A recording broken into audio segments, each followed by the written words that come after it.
Hey guys, first time అనుకుంటాం మనకి సంక్రాంతి లాగా ఉంది. ఎందుకంటే హడావిడంత మందే కదా. మన చుట్టూ ఎంతమంది ముగ్గులేస్తుంటే మనం ఎంత ముగ్గులు వేయాలి, మన బొమ్మలేద్దాం. దానికి ఒక ఆవు బొమ్మ అయితే వేయడం మొదలెట్టాను. కానీ అందుకే నేను వేసిన భోగమంటలో బొగ్గులు తీద్దామని చూస్తే నిన్న నేను వేసిన పిడకలే ఉన్నాయి. మొత్తానికి కొన్ని బొగ్గులు అయితే దొరికాయి. దీన్ని బట్టి రోలితే ఇలా బ్లాక్ కలర్ వచ్చింది. ఎలాగో బ్లాక్ కలర్ సంపాదించి మన లోపు ఈ వైలెట్ కలర్ వల్ల సగంలో ముగ్గు ఆగిపోయింది. మా వీధిలో మా ఇందాక ముగ్గేస్తుంటే మెల్లిగా అక్కడి నుంచి సైడ్ వేసాను కలర్. అయినా నా ముగ్గు సగంలోనే ఉంది. మా చెల్లిని ఎంతో ప్రతిమలితే షాప్కి వెళ్ళింది. షాప్కి వెళ్ళి వైలెట్ కలర్ పట్టుకున్నామంటే బ్లూ కలర్ తెచ్చింది. ఇంకెక్కడ షాప్ లో ఎక్కడ కలర్ లేదనిసింది. చెత్త మొహం మా చెల్లి బ్లూ కలర్ తెచ్చింది షాప్కి వెళ్ళి. ఇంకా మా ఊర్లో షాపుల్లో కలర్సే లేవట. చెత్తలా ఇంట్రెస్టే పోయింది. ఇంకా కొన్ని ప్రయోగాలు అయితే చేసాము. కలర్లు మిక్సింగ్ చేస్తే ఈ కలర్ వస్తుందేమో అని చాలా ట్రై చేసాం కానీ రాలే. ఇంకా మన ఊహా ప్రపంచాన్ని అందరికీ పరిచయం చేయడానికి ఆవు కింద ఎలాగో గడ్డి ఉంటది కదా, గ్రీన్ గడ్డి. మా దగ్గర గ్రీన్ కలర్ కూడా ఉంది. అందుకే గ్రీన్ కలర్ ఇస్తాం.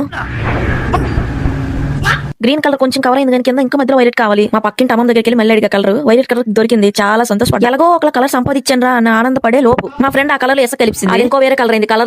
కలర్ ముగ్గు అయిపోయి సరే మొత్తం రెడీ అయిపోయి మన స్టైలిష్ గా బాపులో ఉన్న మా గంగిరెద్దు ఆర్ ఆవు మీరేమనుకుంటే అది ఎలా ఉందో కామెంట్స్ లో చెప్పండి. కొంచెం ఆర్టిస్ట్ ని చూపించాలని ఆవు కలద్దాలు అండ్ రియలిస్టిక్ గా ఉంటుంది. ఆవుకు నిజమైన పేడ కూడా ఇస్తా. అందరికి హ్యాపీ పొంగల్.